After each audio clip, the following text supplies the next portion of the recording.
Picture this. A winter night in the year 1312, a child no older than 6 sits alone at the gates of a church. His parents are gone. Fever, war, or hunger, it doesn't matter. All he has left is the rag in his hands and the silence pressing in from every side. In a village where survival itself hangs by a thread, an orphan is more than a child. He is a burden, A mouth without hands to work. a shadow nobody wants to claim. Some pass by and whisper. Others close their shutters, because in their eyes the orphan is not just pitiful, he is dangerous. But what happens next depends entirely on who finds him first. In the medieval world, orphans lived at the mercy of 2 powers, the church and the village.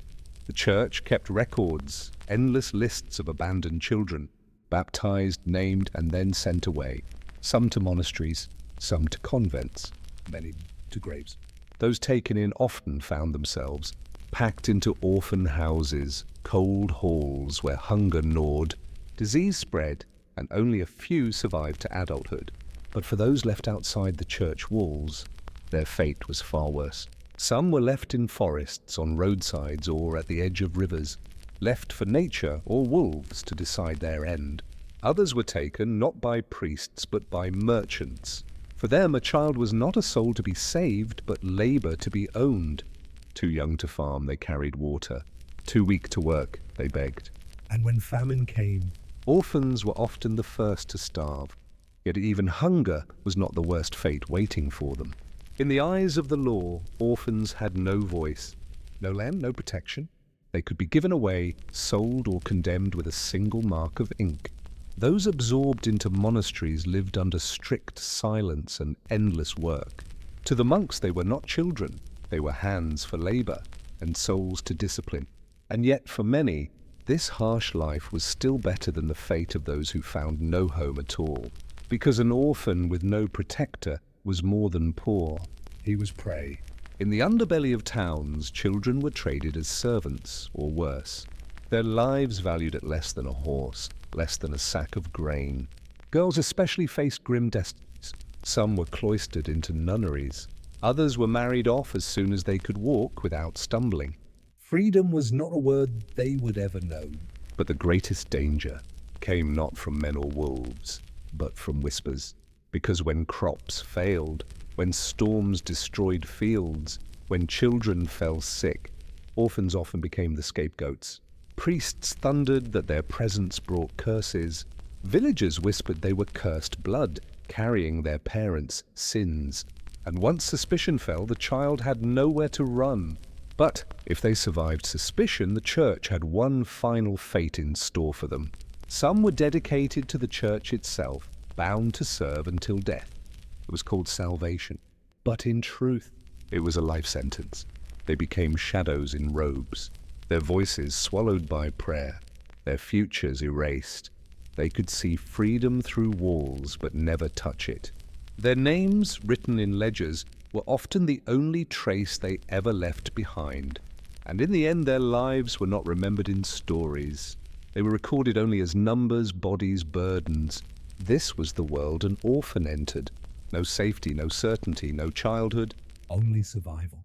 if they were lucky. But how did this system truly work?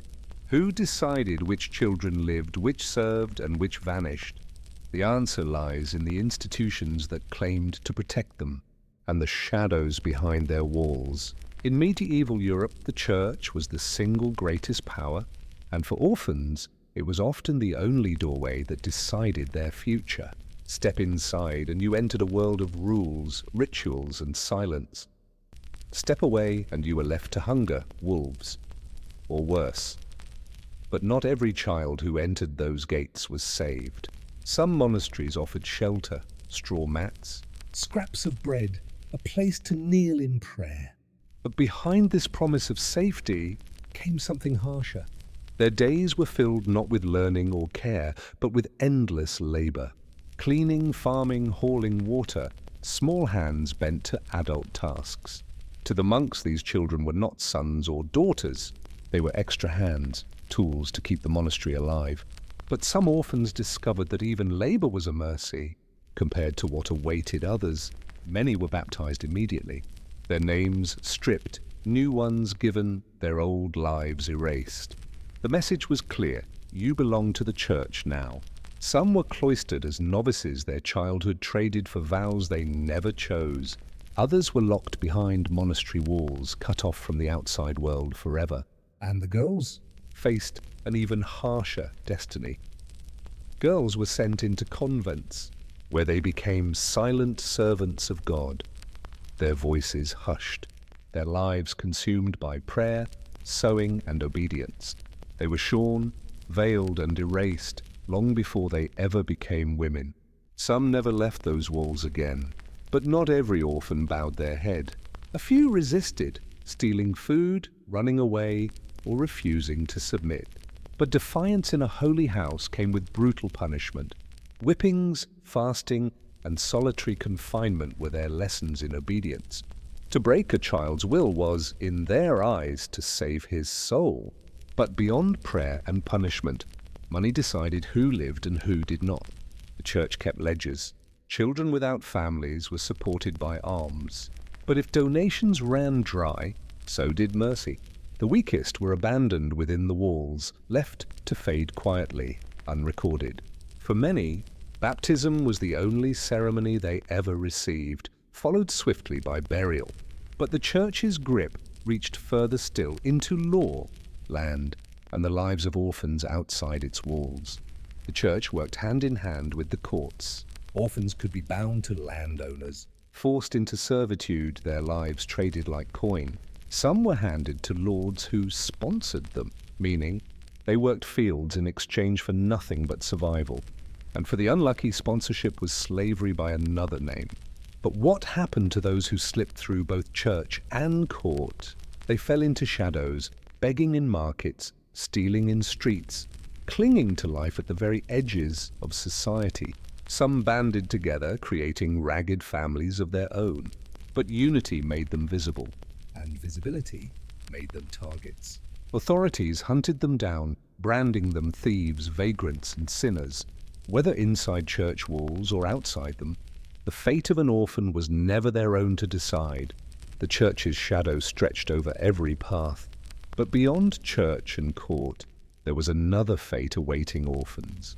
One far more brutal. And far more terrifying. The world of forced labor. For many orphans, the church was not the end of their story. It was only the beginning. Because once marked as masterless, children became commodities. Courts and lords auctioned them like tools, assigning them to labor on farms, estates, or in workshops. But servitude was not survival, it was a sentence. Some were bound to fields, their small bodies harnessed to plows as beasts of burden. Others were forced into trades, apprenticed not for learning, but for endless toil, working until their fingers bled. Inside castles, they scrubbed floors and carried water, seen but never acknowledged. And for girls, the dangers were darker still. Female orphans were particularly vulnerable, pressed into kitchens, Laundries, and sometimes into their masters' beds. Even mistresses saw them as rivals, punishing them with cruelty for imagined sins. For many, there was no escape. Childhood was over before it began. But exploitation was not limited to noble halls. It spread through every corner of medieval life. Orphans were used to build the very churches and castles that overshadowed their villages, breaking stones, carrying timber, laboring until their bodies gave out. The smallest were shoved into dangerous jobs, cleaning chimneys, crawling through mines, or retrieving objects from wells. And when exhaustion claimed them, overseers replaced them as easily as tools. But not all labor was forced from nobles. Some came from blood itself. Sometimes, distant relatives bound orphans into contracts to gain favor with lords, trading their kin for survival. These documents became chains stronger than iron, binding children for life. Even the church profited, renting orphans as cheap labor to noble households. And still, for the smallest children, another fate was waiting. Infants abandoned at convent doors were often given away to foster families. But fosterage rarely meant safety. Many were exploited as extra mouths for begging, or as workers the moment they could walk. Children as young as 5 were sent to tend sheep. left alone in wild fields where wolves waited in the dark. And if hunger didn't break them, Punishment often did. Whippings, starvation, and humiliation were everyday tools of control. Some were locked in stocks for minor disobedience, paraded as warnings to others. And winter turned labor into torment. Barefoot, starving, carrying burdens heavier than themselves. But the darkest fate of all awaited in the shadows of the battlefield. Some boys were forced to serve soldiers, carrying weapons, fetching water, even scavenging the dead. For the army, orphans were disposable, sent to do what grown men refused. Many never returned, their names lost, their graves unmarked. And so, from plough to battlefield, the orphan's body was currency, spent by those in power, forgotten by history. But even this was not the end, because the streets, the very veins of the medieval city, held fates for orphans far darker than labor or war. If the manor, the monastery, or the battlefield did not claim them, there was one last refuge for orphans: the streets.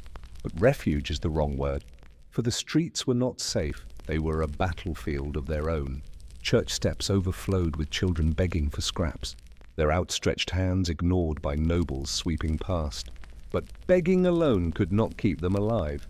Many turned to theft: bread snatched from a stall, coins lifted from a drunkard's purse. Each crime was survival carved from desperation. But when caught, justice was merciless. Orphans were whipped, branded, or maimed, even for the smallest theft. Some were thrown into filthy jails, locked beside hardened criminals, their childhood erased by stone and iron. And punishment was only one danger. The streets had predators of their own: crime lords and brothel keepers, scoured alleys for desperate, children promising food, only to enslave them in darker trades. Girls were sold into taverns or brothels, their youth exploited until nothing remained. Boys were recruited into gangs of thieves, trained to slip unseen through crowds, their nimble fingers a weapon of survival. But every stolen coin carried a price. Some children, barely 12, were hanged for crimes of survival. To the city, they were pests to be exterminated, not lives to be saved. The stocks humiliated them, exposing their suffering for entertainment. And in winter, famine turned children against each other. Friendships dissolved into violence over crusts of bread. But survival was not always random. Some learned to twist the streets to their will. Gangs of orphans rose, packs that controlled alleys, extorted merchants, and fought rival children for territory. Armed with stones and knives, they robbed travelers too foolish to walk alone at night. Some carved entire kingdoms beneath cities, living in tunnels, emerging only to steal. But the city itself conspired against them. The city guard hunted them, relentlessly, sweeping alleys and sewers for gangs of street rats. Most citizens did not pity them. They saw only thieves, not hungry children. For many girls, capture meant a fate worse than prison, enslavement in brothels where childhood ended forever. And yet, some survived by becoming something else entirely. A rare few reinvented themselves: singers, performers, or tricksters who turned pity into profit. Others grew cunning, bribing guards or aligning with powerful patrons to secure protection. Some even infiltrated noble houses, climbing from alley shadows into power through deception. But for every child who rose, 100 more fell to silence. Unmarked graves outside city walls tell the true story. Most did not survive. Their bones lie forgotten in the earth. Each alley, each shadow, holds echoes of those who begged, stole, and vanished. The streets gave no mercy, only shadows that swallowed lives whole. And so for medieval orphans, the city was not sanctuary, it was predator. Each bell that tolled above them marked not salvation, but another day survived in silence. But what about the orphans who were not left to beg or steal, those who vanished entirely? Their fate was darker than the streets themselves. Some orphans never grew old enough to beg, steal, or starve. They vanished, taken into monasteries, hospitals or noble estates, disappearing from records as if they had never been born. Many were erased from parish rolls within days of arrival. A name given at birth might survive only as ink, crossed out when the child died or was made to disappear. But not every disappearance was death. Wealthy families sometimes took orphans as servants. The lucky few gained food and shelter, but at the cost of lifelong servitude, branded as property rather than kin. Others were handed to physicians who used them as test subjects for crude medical experiments, bleedings, Herbal concoctions, even dissections when they died. Alchemists valued orphans as expendable assistants, testing volatile mixtures too dangerous for apprentices with family ties, and some vanished into places no one dared to question. Medieval hospitals were less places of healing than warehouses of death. Children brought there rarely emerged alive. Records whisper of children sold in secret, moved across regions as labor, servants or worse, leaving no trace in official accounts. Archaeology uncovers the silence. Beneath monastery walls, mass graves of children prove what records hid. Orphans disposed of quietly, their deaths unmarked by bell or prayer. But why bury them in silence? Because high death rates kept donations flowing. The suffering of children funded the very stones of Europe's cathedrals. Foundling wheels spun endlessly, new children arriving as fast as old ones were buried. The system thrived on an endless supply of the abandoned. Some monasteries even calculated Optimal survival rates. too many dead risked suspicion. Too many survivors risked expense. The balance was profit, not mercy. And those who survived? Their fate was no less grim. Survivors often became bonded apprentices, their lives sold to guilds. Their wages went not to them, but to the church that claimed ownership. Even in death, their worth was tallied. Profit margins were calculated against the cost of bread, ink, and burial. Yet their silence haunts the very foundations of Europe. Cathedrals rise above graves of the children who built them, not with hands, but with lives. And sometimes The silence broke. A handful of orphans tried to claim freedom in court. They were denied, not as people, but as property without voice. Rumors spread of vanished children, but questioning the church was unthinkable. Doubt was swallowed by silence. For every child who begged, who stole, who endured, countless more were extinguished before their story even began. But their bones still speak. Today, archaeologists pull them from the soil, tiny skeletons that whisper the truth louder than records ever dared. Museums preserve their silence, infant bones behind glass, reminders of how quickly life could be erased. And vigils are held at monastery ruins, where names are gone but memory refuses to vanish. But what does their silence mean for us? The question lingers. How much of their suffering shaped the systems of care we know today? How many modern protections were written in their blood? Today's orphanages exist because theirs were nightmares, proof that lessons carved in bone can still echo centuries later. This is what happened to orphans in medieval times. Not fairy tale rescues, but lives vanished into silence, profit, and shadow.